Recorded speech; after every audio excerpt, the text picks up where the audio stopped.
Hello നമസ്കാരം, എല്ലാവർക്കും സുഖമല്ലേ? കേൾക്കുന്നുണ്ടോ ഞാൻ പറയുന്നത്? വെറുതെ ഒന്ന് ചെയ്ത് നോക്കിയതാ. സ്കൂട്ടിയിൽ ഇരുന്നിട്ട് അങ്ങോട്ട് പറയാമെന്ന് വെച്ച്. നല്ല മഴയാണ് ഇവിടെ. അവിടെ മഴയുണ്ടോ?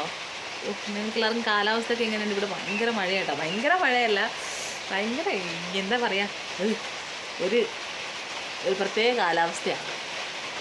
അപ്പോൾ ശരിയായില്ല അല്ലേ? ഓക്കെ. അപ്പോൾ നമ്മുടെ ബിഗ് ബോസിൽ നല്ല എന്താ പറയുക, നമ്മുടെ ജാൻമണി കയറിയിട്ടുണ്ട്. ജാൻമണി കയറിയത് ജിൻഡോ ഹാപ്പിയാണ്. നോർമലി അങ്ങനെയാണല്ലോ അല്ലേ? കൊച്ചിനെ കൂട്ടാനായി. മോനിന്ന് സ്കൂളിൽ പോയിട്ടുണ്ട്. അപ്പോൾ അവന് 3:45 ബസ് വരുന്നത്. അപ്പോൾ അവനെ കൂട്ടാൻ പോകാൻ വേണ്ടി നിൽക്കുവാണോ. അപ്പോൾ ഒരു വീഡിയോ എടുത്തിട്ട് പോകാമെന്ന് വിചാരിച്ചു. അപ്പോൾ നല്ല മഴയുണ്ട്. പിന്നെ അപ്പോഴത്തേക്കും ജാൻമണി വന്ന് സംസാരിച്ചുകൊണ്ടിരിപ്പുണ്ട്. ഓൾറെഡി ഒരു ഒരു ജാൻമണിയുടെ ഇൻ്റർവ്യൂ കണ്ടിട്ടുണ്ടായിരുന്നേ. അതായത് ജാൻമണിയുടെ ബോയ് ഫ്രണ്ടാണ് അർജുൻ. അതറിയോ ആർക്കെങ്കിലും? ജാൻമണിയുടെ ഒരു ഇതുണ്ട്. 1 ഇയർ അവർ ഫ്രണ്ട്സായിരുന്നു. ഫ്രണ്ട്സിലുപരി boyfriend and girlfriend, ആ ഒരു ഇതായിരുന്നു. പ്യുവർ ഫ്രണ്ട് അല്ലാതെ 1 ഇയർ അവർ റിലേഷൻഷിപ്പിലായിരുന്നു. അത് ജാൻമണിയുടെ ഒരു അഭിമുഖം കണ്ടതാണ്. അപ്പോൾ നമുക്ക് ശരിക്കും അറിയാം, ജാൻമണി വരുമ്പം അർജുൻ ഭയങ്കര ഡള്ളാണ്. ഇന്ന് നോക്കി, ജാൻമണി അകത്ത് കയറിയിട്ടുണ്ട്. അർജുൻ ഭയങ്കര ഡള്ളാണ്. അർജുൻ നോർമലി പേടിയുണ്ട് അർജുന്. അപ്പോൾ ബിഗ് ബോസ് കണ്ടസ്റ്റൻസിലെ ഏറ്റവും കൂടുതൽ ഫേക്ക് ഗെയിം കളിക്കുന്ന ആളാണ് അർജുൻ എന്നാണ് പറയുന്നത്. കാരണം അർജുൻ ഒരൊറ്റ എപ്പിസോഡ് ഓക്കെയാണ്. അതായത് നോറയെ ആക്ട് ചെയ്ത ആ ഒരൊറ്റ എപ്പിസോഡ് അർജുൻ തൂക്കി. ഒരിക്കലും അതില്ലെന്ന് പറയുന്നില്ല.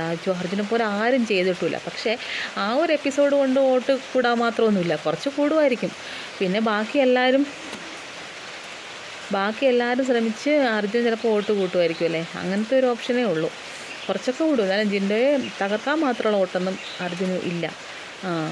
ടോപ്പ് 2 വരാനുള്ള യോഗ്യതയും അർജുനില്ല. കാരണം ഒരു ടാസ്ക് കൊണ്ട് മാത്രം ടോപ്പ് 2 വരുവാണെങ്കിൽ ഫസ്റ്റ് മുതൽ ലാസ്റ്റ് വരുന്നവരെന്താ ടോപ്പ് 2 എന്നുണ്ടെങ്കിൽ 3 പേർക്കേ അതിനുള്ള യോഗ്യതയുള്ളൂ. 3 പേരെന്ന് ഞാൻ പറയില്ല, 2. ടാസ്കിൽ ജയിച്ചത് അഭിഷേകാണെങ്കിലും ടാസ്കിൽ അഭിഷേക് ജയിച്ചു, എല്ലാം ഓക്കെ. അങ്ങനെ ഫിനാലയിലെത്തി. പക്ഷേ നമ്മുടെ അഭിഷേക് നോർമലി വേറെ ഒന്നും ചെയ്യില്ല. എപ്പോൾ നോക്കിയാലും ആ ഒരു ബിൻ ബാഗിൽ കിടക്കുക തന്നെയല്ലേ ചെയ്യുന്നത്. ഒത്തിരി അഭിഷേകിന് ഏറ്റവും കൂടുതൽ ഇഷ്ടമുള്ള ഒരാളും കൂടെയാണ് ഞാൻ. പക്ഷേ ഈ ഒരു കാര്യത്തിൽ അഭിഷേകിന് ഞാൻ എതിരാണ്. ഈ ടോപ്പ് 2 അഭിഷേകം വരില്ല. ടോപ്പ് 2 വരാൻ ഒരു യോഗ്യത 2 മത്സരാർത്ഥികളാണ്, ജാസ്മിനും നമ്മുടെ ജിൻഡോയും. സോ ജിൻഡോ തന്നെ ജയിക്കും, നമുക്ക് കാണാമല്ലേ?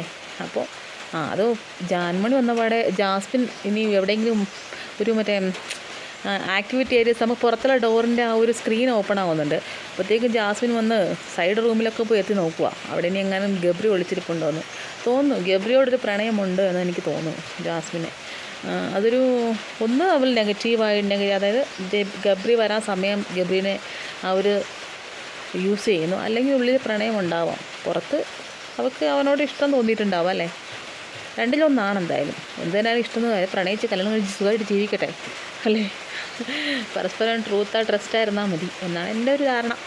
അപ്പോൾ നമുക്ക് ജിൻഡോ കപ്പടിക്കുന്ന കൂടെ കാത്തിരിക്കാം. ജിൻഡോ എന്തായാലും ഇന്നത്തെ ഹാപ്പിയാണ്. ജാൻമണി വന്നതും ജിൻഡോ ഹാപ്പിയായി. അപ്പോൾ അതാണ് നമുക്ക് കാണാനും ഉള്ള കാര്യം അതാണല്ലേ. അപ്പോൾ പിന്നെ എല്ലാവരും ചാനൽ സബ്സ്ക്രൈബ് ചെയ്യാൻ മറക്കരുത് കേട്ടോ. ഞാൻ കൊച്ചിനെ കൂട്ടിയിട്ട് വരാം. ബൈ.